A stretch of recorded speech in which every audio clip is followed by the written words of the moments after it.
कुछ ही देर में वो तीनों ताबूत लेकर हवेली के गेट पर पहुंच जाते हैं। कायर हवेली का दरवाजा खटखटाने लग जाता है। जब हवेली का गेट खुलता है तो वो तीनों सामने देखते हैं तो दंग रह जाते हैं। उनकी आंखें फटी की फटी रह जाती हैं।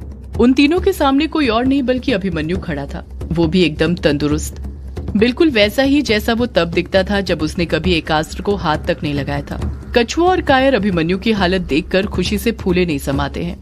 उन्हें तो अभी भी यकीन नहीं हो रहा था कि जो अभिमन्यु उनके जाते वक्त ठीक से खड़ा नहीं हो पा रहा था, अब वो बिल्कुल ठीक है और अब वो अपने पैरों पर चल रहा है। युग भी अभिमन्यु को ठीक देखकर काफी हैरानी में पड़ गया था, पर उसके चेहरे पर खुशी नहीं बल्कि एक हैरानी थी। युग अभिमन्यु को एकटक नजरों से देखते हुए पूछता है, तू ठीक कैसे हो गया?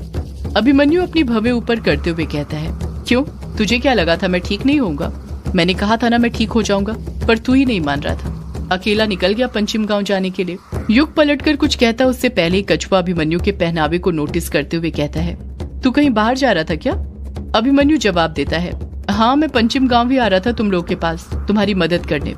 युग अभिमन्यु को घूरते हुए कहता है, पर हमें तेरी मदद की जरूरत नहीं अभिमन्यु, हमने तेरे बिना ही मेरे पापा का शरीर ढूंढ लिया है। मैंने कहा था ना मैं अपने पापा का शरीर ढूंढ लूंगा, और देख मैंने ढूंढ लिया। अभिमन्यु अपने चेहरे पर झूठी मुस्कान लाते हुए कहता है, अच्छी बात है युग कि अब तुझे मेरी कोई जरूरत नहीं, तू खुद अकेले सब कुछ कर सकता है। अच्छी बात है, बहुत अच्छी बात है। युग, कायर और कछुआ जब ताबूत लेकर हवेली के अंदर घुसते हैं तो देखते हैं कि हॉल में ही बाकी सब लोग मौजूद थे, जानकी और दिलीप को छोड़कर। जब से युग पंचिम गांव गया था तब से ही जानकी की तबीयत कुछ ज्यादा ही खराब थी, इसलिए दिलीप उसी के पास बैठा हुआ था और उसका ख्याल रख रहा था, क्योंकि एक जानकी ही तो थी जो दिलीप के लिए उसका सब कुछ थी। अपने बेटे विराट को तो वो बहुत पहले ही खो चुका था। रजनी, अमोदिता, वंदना और डायना चारों ही कायर, कछुआ और युग को हैरानी के साथ घूरे जा रहे थे। जब डायना की नजरें उस ताबूत पर पड़ती हैं तो उस ताबूत को देखकर उसके पैरों तले जमीन खिसक जाती है, उसके पैर कपकपाने लग जाते हैं। डायना उस ताबूत को देखकर मनी मन सोचने लग जाती है, ये क्या, ये कैसे हो सकता है? ये लोग ये ताबूत यहाँ पर कैसे ला सकते हैं? ये युग और कछुआ कैसे उस सप्तम चक्र को पार कर सकते हैं? कहीं इन्होंने वो सप्तम चक्र तोड़ तो नहीं दिया? और महाडायन, उसका क्या हुआ? डायना के मन में इस वक्त काफी सारे सवाल चल रहे थे, पर वो खामोश रहती है क्योंकि वो जानती थी कि उसके सवालों के जवाब इस वक्त कोई नहीं दे सकता था, ना वो खुद इस वक्त उन सवालों के जवाब पता कर सकती थी। रजनी, अमोदिता और वंदना भी उस ताबूत को एकटक नजर से देखते जा रहे थे। रजनी मन में सोचने लग जाती है, ये युग तो सच में बहुत बहादुर निकला। बताओ, वो शरीर जिसे 14 सालों तक यक्षिणी ने छुपा कर रखा, वो ये एक रात में ढूंढ कर ले आया। ये भी बड़ा जिद्दी है अपने बाप अनुराग की तरफ। वो भी कोई काम करने की ठानता था तो उसे पूरा करके ही दम भरता था। वंदना कछुए को घूरते हुए मन में सोचने लग जाती है, अच्छा हुआ ये कछुआ आ गया, अब इसकी अच्छे से खबर लेती हूँ। जरूर इसी ने डायना को बताया होगा कि मैं सौदाइन हूँ, वरना भला उसे कैसे पता चलता। अमोदिता युग को देखकर हड़बड़ाहट के साथ उसके पास जाती है और बोल पड़ती है, आप ठीक तो है ना युग जी? युग नॉर्मल सा जवाब देता है, हाँ अमोदिता मैं ठीक हूँ। अमोदिता पलटकर कुछ कहती है उससे पहले ही कछुआ बोल पड़ता है, पर मैं ठीक नहीं हूँ। उस महाडायन ने अपनी चोटी से ऐसे वार किए थे कि उसके दर्द का एहसास अभी भी हो रहा है। ऐसा लग रहा है जैसे अभी भी उसकी चोटी ने मेरे बदन को जकड़ कर रखा हुआ है। महाडायन का नाम सुनकर वहाँ पर मौजूद सभी लोग हक्के बक्के रह जाते हैं। कोई कुछ कहता उससे पहले ही डायना हड़बड़ाहट के साथ बोल पड़ती है, क्या कहा? महाडायन ने तुम्हें चोटी से बांध दिया था? इसका मतलब पंचिम गांव में तुम्हारा सामना महाडायन से हुआ था? कछुआ हामी भरते हुए कहता है, हाँ डायना, सिर्फ सामना ही नहीं बल्कि झगड़ा भी हुआ था। वो तो शुक्र है कायर का कि वो अपने साथ होली वाटर लेकर आया था, जिससे उसने होली वाटर चक्र बना दिया और उस महाडायन को उसी चक्र में बांध दिया। डायना मन ही मन सोचने लग जाती है, इसका मतलब कि महाडायन इस वक्त कैद है। अगले ही पल कछुआ सब कुछ बता देता है कि पंचिम गांव में घुसने से लेकर ताबूत यहाँ तक लाने के बीच उनके साथ क्या क्या हुआ था। सारी बात सुनने के बाद डायना कुछ घबराते हुए कहती है, क्या तुमने उस महाडायन का चेहरा देखा था? वो कैसी दिखती है? कछुआ जवाब देता है, नहीं डायना, सिर्फ वही तो नहीं देख पाए हम। उसके चेहरे पर एक परछाई थी जिस कारण समझ ही नहीं आ रहा था कि वो कैसी दिखती थी। पर हाँ, उसकी कमर पर एक अलौकिक कमरबंद था जो इस लोक का तो लगता ही नहीं था, दूसरे लोक का लगता था। डायना फिर सोचती है, चलो शुक्र है कि महाडायन को देखा नहीं। रही बात हॉली वाटर के चक्र की, भले ही वो पवित्र जल के बने हो, पर है तो वाटर ही ना। वक्त के साथ जल्द से जल्द वो सूख जाएगा, और जैसे ही वो सूखेगा तब यहाँ पर एक तूफान आएगा। उस तूफान के लिए तुम तैयार हो जाओ। तुम्हें पता भी नहीं है कि तुम लोग क्या करके आए हो, किसके अंदर की आग भड़का कर आए हो। अभिमन्यु अपना दिमाग दौड़ाते हुए कहता है, पर वो औरत जिसे तुमने उस घर में देखा, वो महाडायन कैसे हो सकती है? महाडायन तो सदियों पहले मर गई थी ना, यक्षिणी को अभिशाप देकर। कायर कुछ सोचते हुए कहता है, ये भी तो हो सकता है कि वो महाडायन अभिशाप देने के बाद मरी ही ना हो। अभिमन्यु तुरंत बोल पड़ता है, ऐसा हो ही नहीं सकता, क्योंकि किसी का भी अभिशाप तभी लगता है जब वो मरता है, और तू खुद देख रहा है यक्षिणी का अभिशाप सदियों से चला रहा है। इसका मतलब साफ है कि महाडायन यक्षिणी को अभिशाप देने के बाद मर गई होगी, तभी उसका अभिशाप यक्षिणी को लगा है। मुझे नहीं लगता कि वो औरत जिसे तुमने उस घर में देखा वो महाडायन थी, हो सकता है वो कोई और हो। कछुआ तुरंत हड़बड़ाहट के साथ बोलता है, नहीं अभिमन्यु, वो औरत महाडायन ही थी। मैंने खुद उसकी हरी चोटी को देखा था जिसका सिरा दिखाई नहीं दे रहा था। और तू भी तो इतना तो जानता ही होगा कि सिर्फ महाडायन ही होती है जिसकी चोटी का सिरा उसके जीते जी दिखाई नहीं देता। उसकी ही चोटी सिर्फ हरे रंग में चमकती है। कछुए की बातों ने अभिमन्यु को भी खामोश रहने पर मजबूर कर दिया था, क्योंकि अभिमन्यु भी ये बात अच्छे से जानता था कि कछुआ जो बोल रहा था एकदम सही बोल रहा था। पर अभिमन्यु को ये बात समझ नहीं आ रही थी कि महाडायन कैसे जिंदा हो सकती थी। सभी लोग इस वक्त महाडायन के बारे में ही सोच रहे थे, और ये बात डायना समझ गई थी। डायना तुरंत सभी का ध्यान महाडायन पर से हटाते हुए बोलती है, वो औरत जो भी हो, क्या तुम लोगों ने ये सोचा है कि उस औरत ने क्यों अनुराग अंकल का शरीर इतने सालों तक इस ताबूत के अंदर छुपा कर रखा हुआ था? और क्यों उस काले साए को अनुराग अंकल का शरीर चाहिए, और सिर्फ अनुराग अंकल का ही क्यों? डायना के सवालों ने फिर से सबको खामोश कर दिया था और उसके सवालों के बारे में सोचने के लिए मजबूर कर दिया था। डायना युग से कहती है, युग, मुझे नहीं लगता कि तुम्हें ये शरीर ले जाकर उस काले साए को सौंप देना चाहिए। युग पलटकर कुछ कहता उससे पहले ही अभिमन्यु भी डायना का साथ देते हुए कहता है, हाँ युग, मुझे भी यही लगता है कि तुझे अनुराग अंकल का शरीर उस काले साए को ले जाकर नहीं देना चाहिए। युग अभिमन्यु और डायना दोनों को बारी बारी देखते हुए कहता है, ओह, तो अब तुम दोनों की सोच भी एक हो गई है। अच्छी बात है, वक्त के साथ नजदीकियां बढ़ रही हैं। अभिमन्यु और डायना दोनों खामोश ही रहते हैं। युग गुस्से के साथ कहता है, गौर से सुन लो तुम दोनों ये बात। ये शरीर मैं यहाँ पर रखने के लिए नहीं लाया हूँ, बल्कि उस काले साए को देने के लिए लाया हूँ, ताकि अपने पापा को मुक्ति दिला सकूं उसकी कैद से, अपनी यामिनी को बचा सकूं, और कोई मुझे नहीं रोक सकता है।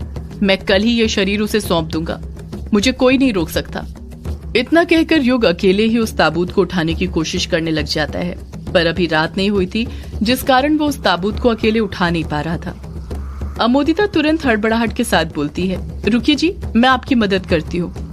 युग और अमोदिता दोनों मिलकर उस ताबूत को उठाने लग जाते हैं और युग के कमरे की तरफ ले जाने लग जाते हैं। सभी खामोश रहते हैं। इस बार कोई भी युग को न रोकने की कोशिश करता है, न कोई कुछ बोलता है, क्योंकि सब जानते थे युग किसी की नहीं सुनने वाला था। वो उस ताबूत को उस काले साए के लिए लेकर आया था और वो उसे देकर ही रहेगा। रात के 8 बज गए थे और युग अपने कमरे के अंदर अकेला बैठा हुआ था। युग के सामने वो ताबूत रखा हुआ था जिसके अंदर अनुराग का शरीर रखा हुआ था।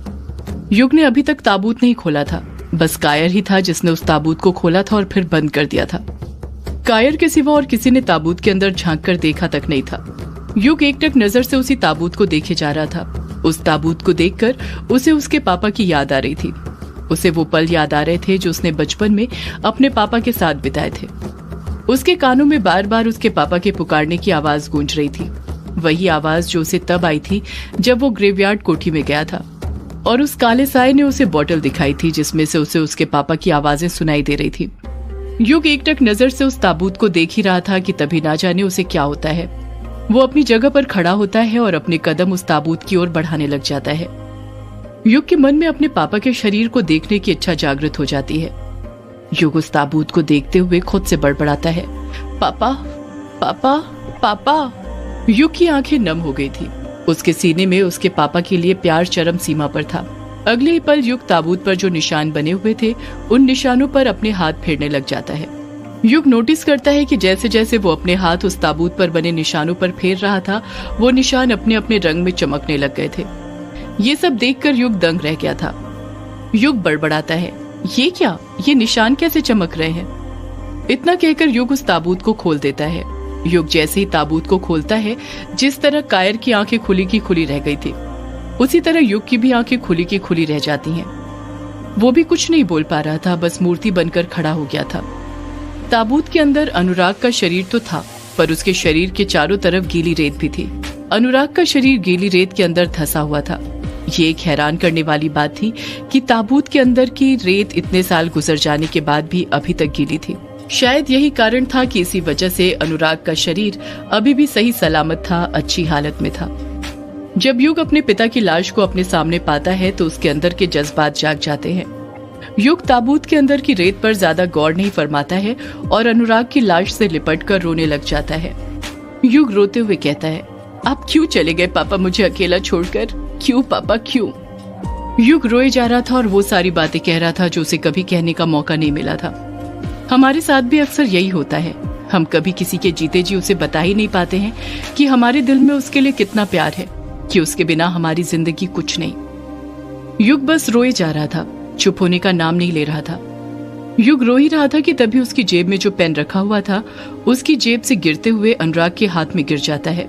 ये वही पेन था जो उस काले साये ने युग को दिया था ग्रेवयार्ड कोठी से जाते वक्त। वो पेन अनुराग के हाथ में देखकर ऐसा लग रहा था जैसे अनुराग अभी भी कोई कहानी लिखना चाहता हो, वो कलम अपने हाथ में थामना चाहता हो। युग उस पेन को अनुराग के हाथ से उठाते हुए कहता है, ये वही पेन है ना पापा जिससे आप कहानियां लिखा करते थे, हमेशा अपने पास रखा करते थे। अब मैं भी इसे अपने पास रखूंगा, कभी इस पेन को अपने आप से दूर नहीं होने दूंगा। युग जब उस पेन को अपने हाथ में वापस से थामता है तब पता नहीं उसे क्या होता है, उसे भी अंदर से लगने लग जाता है कि उसे अपने पापा के लिए कुछ लिखना चाहिए। युग तुरंत टेबल के पास जाता है, वहां पर जो सफेद A4 साइज के कोरे कागज रखे हुए थे उन्हें निकालता है और उनमें लिखना शुरू कर देता है। युग उन पेजेस में वो सारी बातें लिखना चाहता था जो वो अपने पापा से कभी नहीं कह पाया था पर हमेशा कहना चाहता था। लड़कों की जिंदगी ऐसी ही होती है, वो ना अपने पिता को कभी बता पाते हैं कि वो उनसे कितना प्यार करते हैं, ना कभी उन्हें प्यार से गले लगा पाते हैं। पता नहीं क्यों, शायद यही नियति में लिखा होता है। युग एक आखिरी लेटर लिख रहा था अपने पिता के नाम। युग लगातार कोरे पेजेस पर लिखे जा रहा था, वो रुकने का नाम ही नहीं ले रहा था। ऐसा लग रहा था जैसे उसके मन की बातें खत्म होने का नाम ही नहीं ले रही हो। वो बस लिखते जा रहा था, लिखते ही लिखते वो कई पेजेस लिख देता है, जैसे उसने एक खत नहीं पूरी किताब लिखी हो। और ये सब हुआ था उस पेन की वजह से जो इस वक्त उसने अपने हाथ में पकड़ी हुई थी। युग लिखते लिखते ही सो जाता है पर वो पेन अपने हाथ में ही पकड़े रहता है। इस तरफ वंदना चोरी छुपे सबकी नजरों से बचते हुए हवेली के अंदर ही कहीं जा रही थी। वंदना चोरी छुपे जा ही रही थी कि तभी वो ऊपर से देखती है कि हवेली के दरवाजे का पल्ला अपने आप खुल जाता है। जब वो ऊपर से ही गौर से दरवाजे के पास नजरें मारती है तो देखती है कि दरवाजा अपने आप नहीं खुला था बल्कि उसे अभिमन्यु ने खोला था। अभिमन्यु उसी की तरह सबसे बचते हुए चोरी छुपे कहीं जा रहा था। वंदना अभिमन्यु को हवेली से बाहर जाते हुए देखकर मन में सोचने लग जाती है कि अभिमन्यु इतनी रात को कहाँ जा रहा है, वो भी बिना किसी को कुछ बताए चोरी छुपे। सदियों से है पुरानी ये है यक्षिणी की कहानी। यक्षिणी एक आग है, यक्षिणी तेरा ख्वाब है,